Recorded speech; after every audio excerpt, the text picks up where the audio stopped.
Case 1, James Ruppert. The Easter Sunday Massacre, James Urban Ruppert.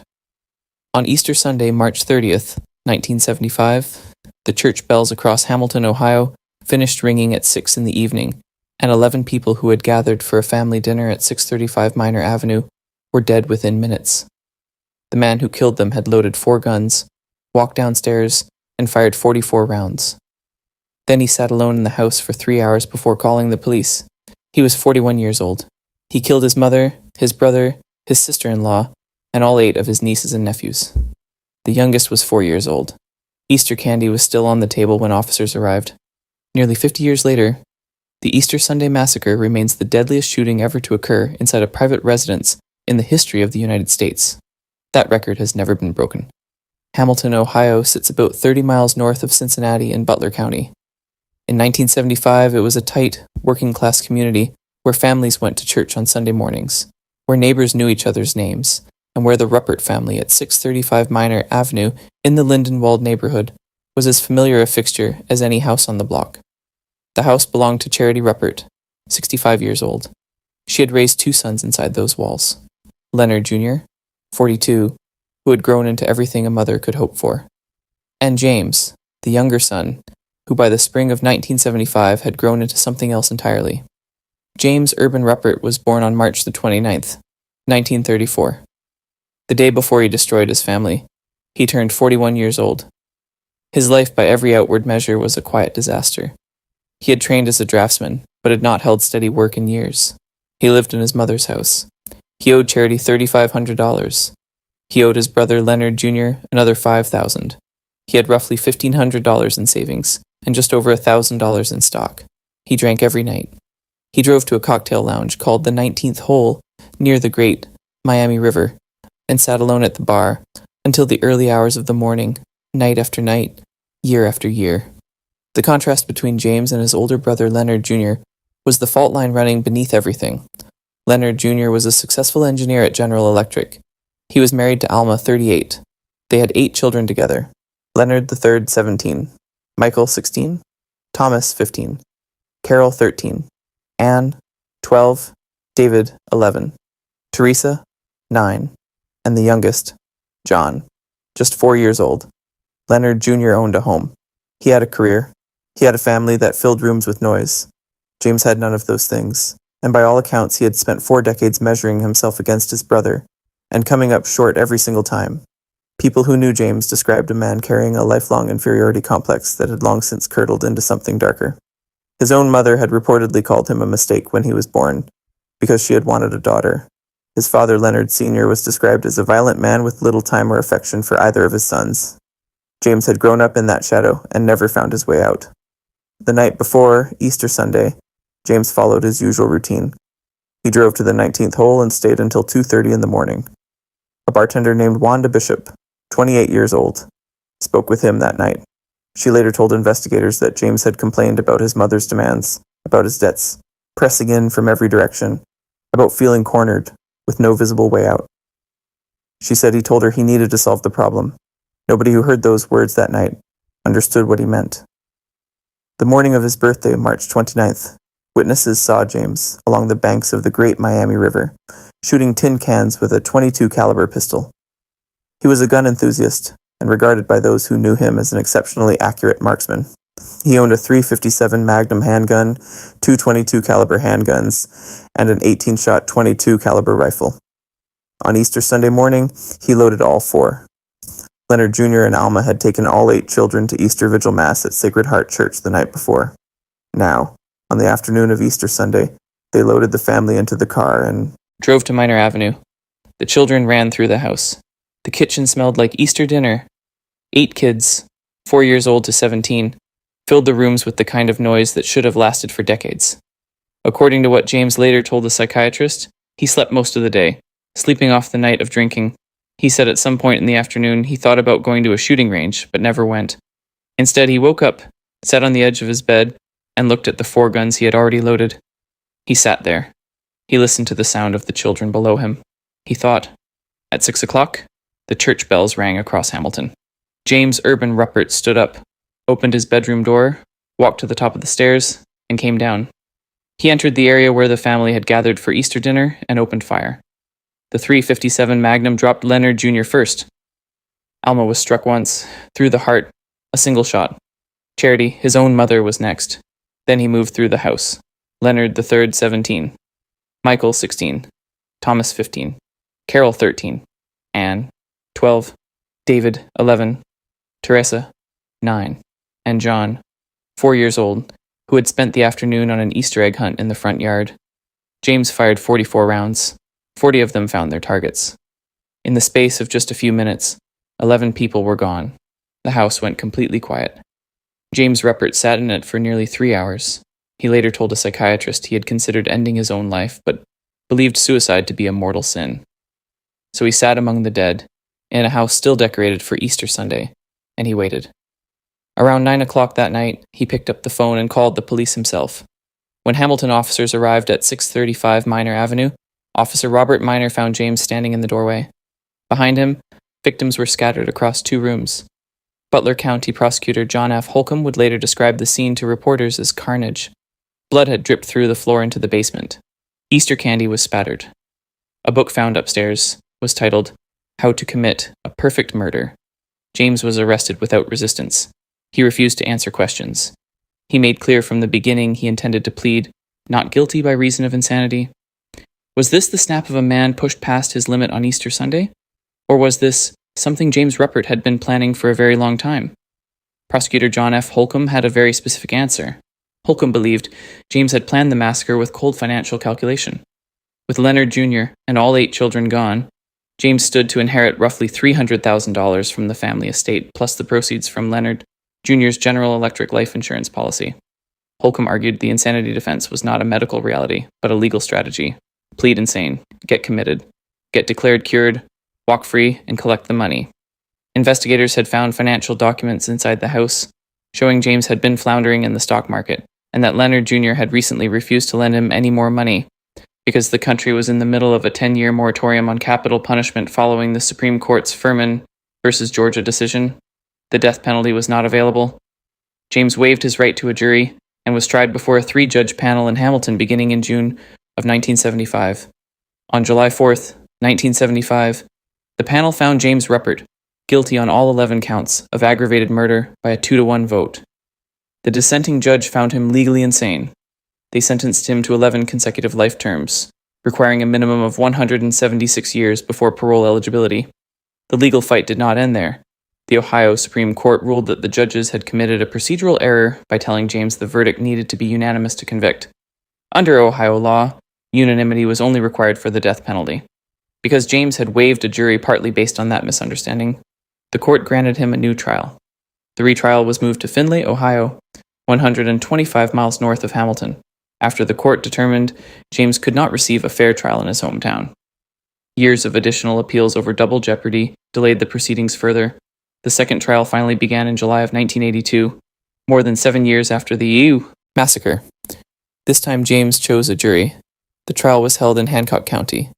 The proceedings proved so emotionally overwhelming that one juror suffered a fatal heart attack during the trial. In the end, the jury convicted James on 2 counts of aggravated murder, specifically for the deaths of his mother Charity and his brother Leonard Jr., but returned not guilty by reason of insanity on the remaining 9 counts covering Alma and all 8 children. He received 2 consecutive life sentences. James Ruppert was denied parole in 1995, denied again in 2005, denied a 3rd time in April of 2015, with his next hearing set for 2025. Each time the board weighed the scale of what he had done against any claim of rehabilitation and reached the same answer. He never made it to that hearing. In 2019, his health had deteriorated enough that he was transferred from the Allen Oakwood Correctional Institution in Lima, Ohio, to the Franklin Medical Center in Columbus for medical care. On June 4th, 2022, James Urban Ruppert died of natural causes at the age of 88. He had spent 47 years behind prison walls. He outlived every member of the family he destroyed by nearly 5 decades. In 2024, a book titled The Easter Sunday Massacre, A Prosecutor's Diary, was published by Karen Manelli Holcomb, the daughter-in-law of the original prosecutor John F. Holcomb, drawing on her father-in-law's personal notes and dictated records from the case. The book ensured the 11 people who died at 635 Minor Avenue on Easter Sunday, 1975, would not be forgotten. Charity, 65. Leonard Jr., 42. Alma, 38. Leonard III, 17. Michael, 16. Thomas, 15. Carol, 13. Anne, 12. David, 11.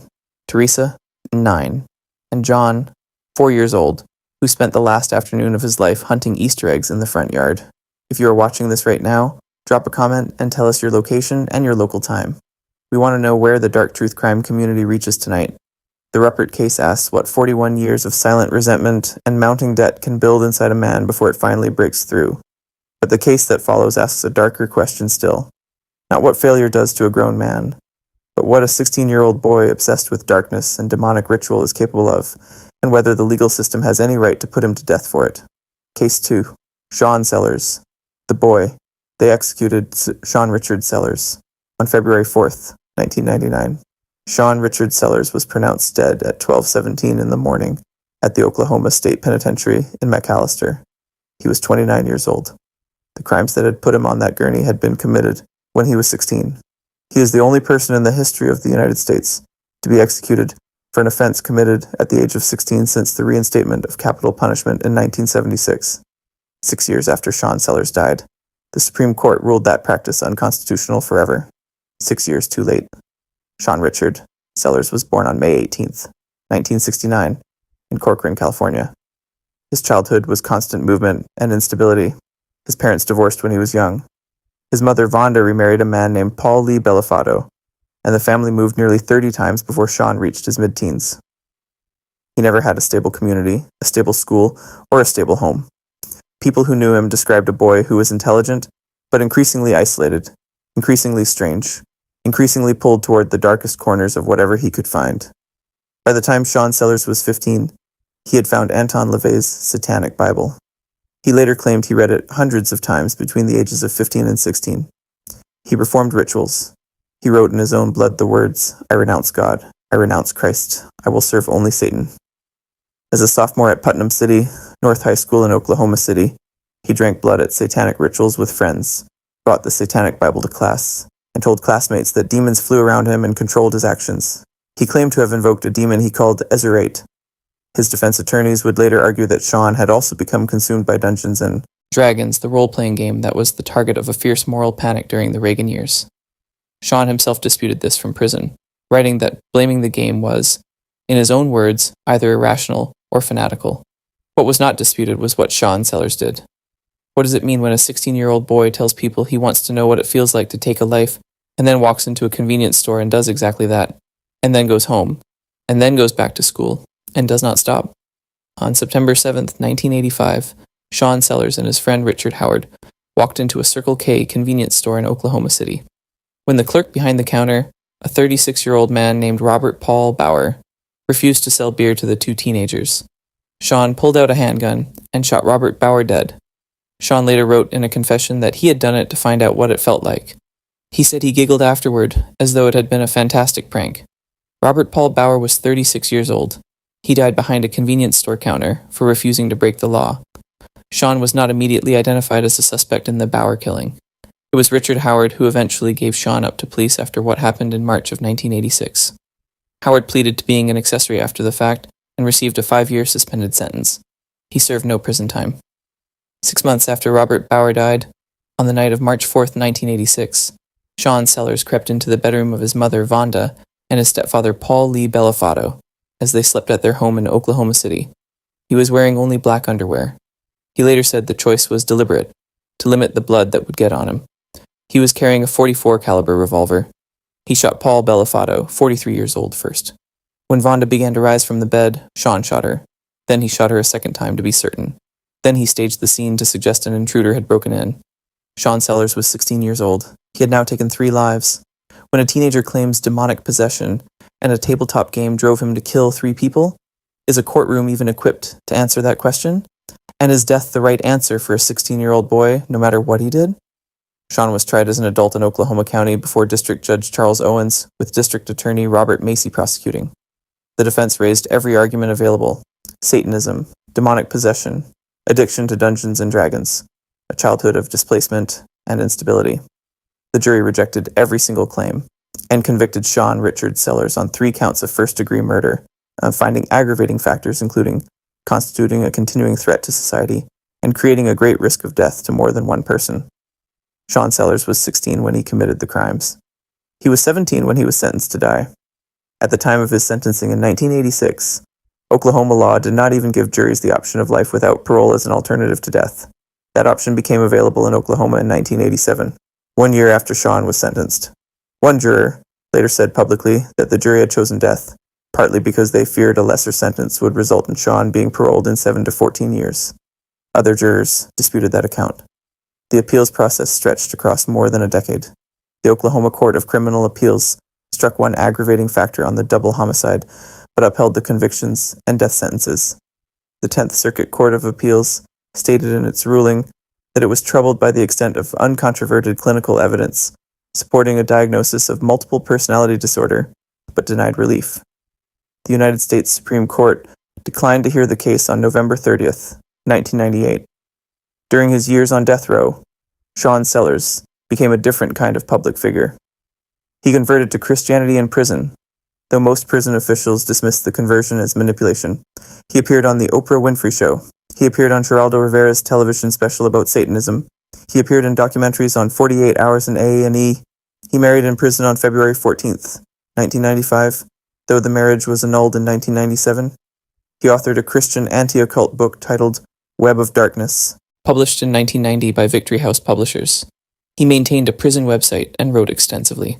In one of his final journal entries, he wrote simply, "I dream of heaven."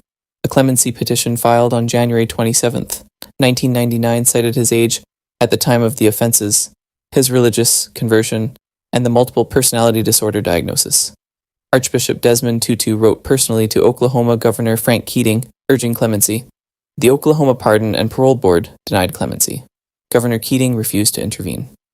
On February 4th, 1999, Sean Richard Sellers was brought to the execution chamber at the Oklahoma State Penitentiary. Before the injection began, he addressed the family of his stepfather and asked for their forgiveness. He turned to his own witnesses and began to sing, "Set my spirit free that I might praise thee. Set my spirit free that I might worship thee." Then he turned to Warden Gary Gibson and said, "Let's do it, Gary. Let's get it on." Those were his last words.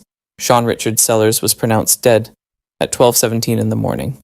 He was the 512th person executed in the United States since the reinstatement of capital punishment in 1976. He was the last American put to death for a crime committed at age 16 since Leonard Shockley in Maryland in 1959. 6 years later, in 2005, the Supreme Court issued its ruling in Roper v. Simmons, permanently barring the execution of any person who committed their offense before the age of 18. 6 years too late for Sean Sellers. Robert Paul Bauer, 36. Paul Lee Bellafato, 43. Vonda Sellers, Bellafato, 32. Sean's own mother. 3 people whose lives ended because a 16-year-old boy wanted to know what it felt like. The Sellers case forced this country to confront whether the state has the right to execute a child. The court said yes. 6 years later, the Supreme Court said no.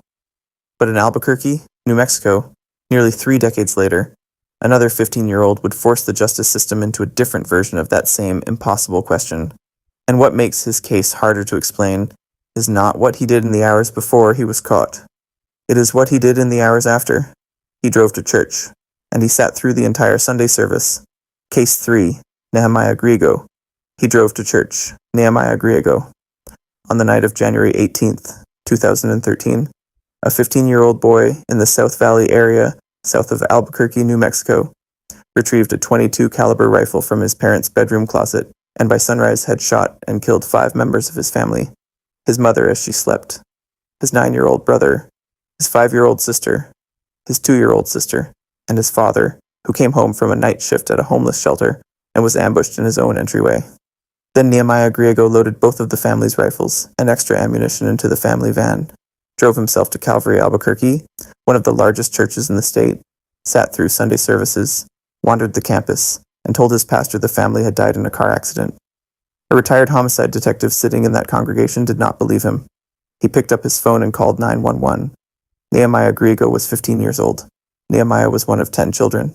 His father, Greg Griego, 51 years old, had built his entire life around faith and service. Greg was a former pastor at Calvary, Albuquerque, a United States Army veteran, and a volunteer chaplain for both the Albuquerque Fire Department and the Bernalillo County Metropolitan Detention Center. He spent his nights walking into jails and shelters to counsel inmates and homeless individuals that most people had given up on. His mother, Sarah Griego, 40 years old, did prison ministry alongside her husband. From the outside, the Griego household was one of the most service-oriented, faith-anchored families in Albuquerque. Defense attorneys would later paint a very different picture of life inside. They alleged Greg Griego had been physically abusive toward Nehemiah over a period of years, with the severity described as enough to cause traumatic brain injuries. Relatives of the family disputed these claims publicly and vigorously. What happened inside that home remains contested. What is not contested is what happened on the night of January 18th. Greg Griego was not home that night. He was working an overnight shift at a homeless shelter, one of the regular commitments he kept through his chaplaincy work. According to investigators and court documents, Nehemiah had been carrying what he described as a mounting anger toward his mother. Exactly what drove that anger was never fully explained. Sometime late that night, while the household slept, he retrieved the .22 caliber rifle from his parents' bedroom closet. He walked into his mother's room. Sarah Griego was asleep. He shot her twice in the face, firing a second round to be certain she was gone. 9-year-old Zephaniah had been sleeping beside his mother. He woke to the sound of the shots. According to court documents, Nehemiah did not immediately shoot him. He woke the boy, told him their mother was dead, and turned Sarah's face toward Zephaniah so the child could see what had happened. Zephaniah, 9 years old, was crying and trying to clean his mother's face with a tissue. Then Nehemiah shot his brother in the head. Down the hall, 5-year-old Jael and 2-year-old Angelina were crying in their room. Nehemiah told investigators later that he had turned off his conscience completely before he walked in. Then he waited. He knew his father was still at work. He sat in that house and waited 5 hours. Around 5 o'clock in the morning, Greg Griego arrived home from his overnight shift, completely unaware of what had happened inside. Nehemiah was waiting in the downstairs bathroom with an AR-15 style rifle. When Greg came through the front door, Nehemiah fired 4 times. Greg Griego, who had spent his career walking through the doors of jails and shelters to reach the most forgotten people in Albuquerque, never made it past the entryway of his own home. When a 15-year-old boy kills 5 members of his family, drives himself to church, and sits in a pew while they lie dead at home, what exactly is the justice system supposed to do with him? After shooting his father, Nehemiah loaded both rifles and extra ammunition into the family van. He later told investigators he had considered driving to his 12-year-old girlfriend's home to shoot her parents, then continuing to a local Walmart to open fire there before ending his own life in a confrontation with police. For reasons he never fully explained, he did not carry out that plan. He drove to Calvary, Albuquerque instead. That Sunday morning, the church's Sunday school staff were being trained on how to respond to an active shooter. Dozens of teachers moved through the building while Nehemiah moved among them. He spoke to his pastor. He said the family had been in a fatal car accident, but a retired homicide detective sitting in that congregation was not satisfied with the story and called 911. Bernalillo County Sheriff's deputies arrested Nehemiah Griego at Calvary, Albuquerque on January 19th, 2013. At the South Valley home, investigators found Greg Griego, 51, in the entryway, Sarah Griego, 40, in the bedroom, Zephaniah, 9, Jael, 5, and Angelina, 2 years old. Nehemiah was charged in Bernalillo County Children's Court with 2 counts of first-degree murder for the deaths of his parents and 3 counts of child abuse, resulting in death for his siblings. In October of 2015, he pleaded guilty to 2 counts of second-degree murder and 3 counts of intentional child abuse resulting in death. What followed was a years-long legal battle over one question: juvenile or adult sentencing. Under the juvenile framework, Nehemiah Griego would have been released at age 21. 6 years in custody for 5 lives. On February 11th, 2016, Children's Court Judge John J. Romero ruled that Nehemiah was amenable to treatment and ordered juvenile sentencing. District Attorney Kari Brandenburg appealed immediately. The case moved through the courts for more than 3 years. While in state custody during that time, Nehemiah was diagnosed with schizoaffective disorder and post-traumatic stress disorder. In August of 2019, Second Judicial District Judge Elisa Hart reversed the juvenile sentencing order in a 75-page ruling. She found that Nehemiah was not amenable to treatment or rehabilitation within available juvenile facilities, and, crucially, that the mental health treatment he required simply did not exist inside any locked juvenile facility in New Mexico. On November 1st, 2019. Judge Hart sentenced Nehemiah Griego to 3 concurrent life sentences, with the possibility of parole for the deaths of his 3 siblings, plus a consecutive 14-year term for the second-degree murder, counts covering his parents. A life sentence in New Mexico carries a 30-year minimum before parole eligibility. Because the sentences run concurrently, Nehemiah must serve 30 years before becoming eligible. With credit for time served from his January 2013 arrest, he is eligible for parole around the year 2050. Judge Hart called the decision distressing. She said, in open court, she would have preferred a locked treatment facility offering trauma-informed care, but that no such facility existed in New Mexico. She had no choice but to send him to adult prison because the alternative was releasing him at 21 without adequate treatment. The New Mexico Supreme Court upheld the sentence in 2022. As of 2026, Nehemiah Griego remains in the custody of the New Mexico Corrections Department. His earliest possible parole date is around 2050. He will be in his early 50s if that day ever comes. Greg Griego spent his career walking into the places most people avoided, offering help to inmates and homeless individuals who had run out of options. Sarah Griego spent her life doing the same alongside him. Zephaniah was 9, Jael was 5, Angelina was 2 years old, and a retired homicide detective who happened to be sitting in a church pew that Sunday morning is the reason Nehemiah Griego was ever caught at all. The Griego case asked whether justice is even possible when a 15-year-old kills 5 people, and the system designed to rehabilitate children does not have the tools to do the job. The answer came after years of appeals in a courtroom where even the judge said the system had failed. But the final case in this compilation offers none of that complexity. No abuse defense raised before the crime. No psychiatric history used to explain what happened. There was only a 17-year-old in Indianapolis, a curfew argument, and 6 people who would never see the morning. Case 4, Raymond Childs III. 360 years. Raymond Lee Childs III. At 3:43 in the morning on January 24th, 2021, Indianapolis Metropolitan Police officers responding to reports of gunfire on the near east side of the city found a 15-year-old boy on the front porch of a home on Adams Street. He had been shot multiple times. He was bleeding through his clothes onto the boards of the porch. Before officers took him into surgery, while he was still conscious and still on that porch, he told them who had done this. He said the name slowly and clearly. Raymond Ronald Lee Childs III, his own older brother. Inside that home, investigators found 6 people dead, 5 family members, and an unborn child who had already been given a name. Indianapolis Metropolitan Police Chief Randall Taylor called it the deadliest mass shooting in the city in more than a decade. Raymond Lee Childs III was born on October 30th, 2003 in Indianapolis, Indiana. He was 17 years old on the night of January 24th, 2021. His father, Raymond Childs Jr., 42 years old, had founded an independent music production company called Just Real Records and was known in the Indianapolis community for mentoring young people through local organizations. His stepmother, Kezzie Childs, was also 42.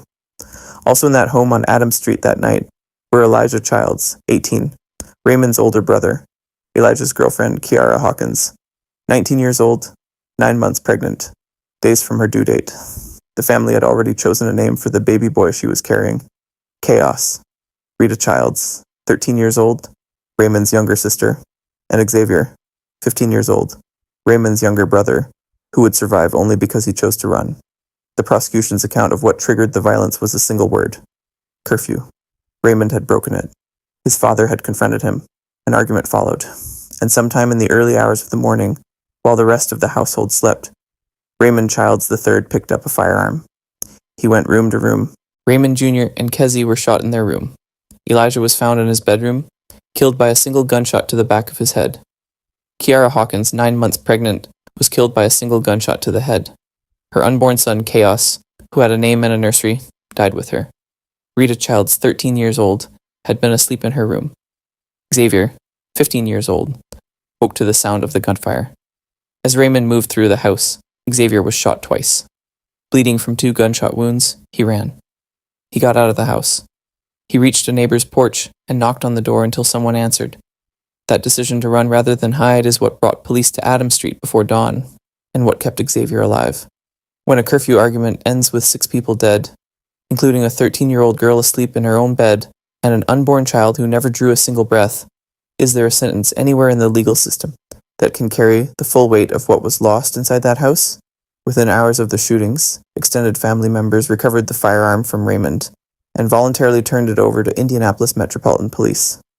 Raymond Childs III was arrested the following day, January 25th, 2021, at a relative's home in Plainfield, a suburb just outside Indianapolis. He was charged as an adult with 6 counts of murder, 1 count of attempted murder for the shooting of Xavier, and 1 count of unlawful possession of a handgun. The first trial began in July of 2024, more than 3 years after the killings. During the proceedings, the emotional weight in the courtroom became too much to contain. A family member stood up, turned directly toward Raymond Childs III, and demanded to know why he had done it. The outburst was enough to taint the jury. Marion County Judge Charles Miller declared a mistrial on July 23, 2024. A second trial began on October 21, 2024. Over 5 days, the prosecution laid out how Raymond had moved deliberately from room to room through a sleeping household. Defense attorney Ray Casanova argued that Raymond had grown up in a home defined by violence, abuse, and neglect, telling the jury that what was supposed to be a place of nurture was actually a place of violence, abuse, and neglect. A trauma expert from Western Michigan University, Dr. James Henry, testified that Raymond had witnessed domestic violence throughout his upbringing and functioned below average intellectually. The jury heard all of it. On October 25th, 2024, after fewer than 3 hours of deliberation, the Marion County jury convicted Raymond Lee Childs III on every single count. 6 counts of murder, 1 count of attempted murder, 1 count of unlawful possession of a handgun. Sentencing came on March 10th, 2025. Each of the 6 murder counts carried between 40 and 65 years to run consecutively. The attempted murder count added more. The handgun charge added more still. The total came to 360 years in the Indiana Department of Correction. Marion County Judge Charles Miller told the courtroom he considered what Raymond Lee Childs III had done to be one of the worst acts of mass violence in Indianapolis history, and expressed serious doubt Raymond could ever be safely returned to society. Marion County Prosecutor Ryan Mears said in a statement that no penalty could ever fully reflect the harm and the unimaginable loss caused by Raymond's actions. When given the opportunity to address the court, Raymond Childs III told the room that he had lost family just like everyone else did. He said he was not what they were calling him. As of 2026, Raymond Lee Childs III is in the custody of the Indiana Department of Correction serving 360 years. It is in every practical sense life without parole. He would need to live to the age of 377 to complete it. No successful appeal has been reported. Xavier Childs, who was shot twice at 15 years old and identified his brother from a hospital porch rather than hiding, has not spoken publicly since the trial concluded. Rita Childs was 13, and she had been asleep. Kiara Hawkins was 19 and 9 months pregnant. Chaos never drew a breath. Elijah was 18 with everything ahead of him. Raymond Childs Jr., 42, had spent years trying to build something for young people in Indianapolis. Kezzie Childs, 42, had built that life alongside him. A curfew argument. 360 years, 4 families, 4 sons, sentences ranging from execution at 29 to 11 life terms, to 30 years with parole eligibility, to 360 years behind bars. James Urban Ruppert sat in a house surrounded by 11 people he had just killed, with Easter candy on the table, and called the police himself. Sean Richard Sellers giggled after his first killing, spent 12 years on death row singing hymns, and died, saying he had changed. Nehemiah Griego drove to Sunday services and sat in a church pew while 5 members of his family lay dead in the home he had left an hour before. And Raymond Lee Childs III went room to room through a sleeping house over a curfew and left behind 6 people who would never wake up. Every one of these cases is different in motive. Everyone played out differently in court, but in every single one of them, the people who should have been the safest in the world, the ones inside their own homes, asleep in their own beds, were not safe at all. That is the truth these 4 cases share, and it is a truth that never gets easier to say out loud. If this video reached you, drop a comment right now and tell us your location and your local time. We want to know where in the world the dark truth crime community is watching from. If you're not subscribed yet, now is the time. Hit that subscribe button. We drop new cases regularly, and you do not want to miss what is coming next. Thank you for watching Dark Truth Crime.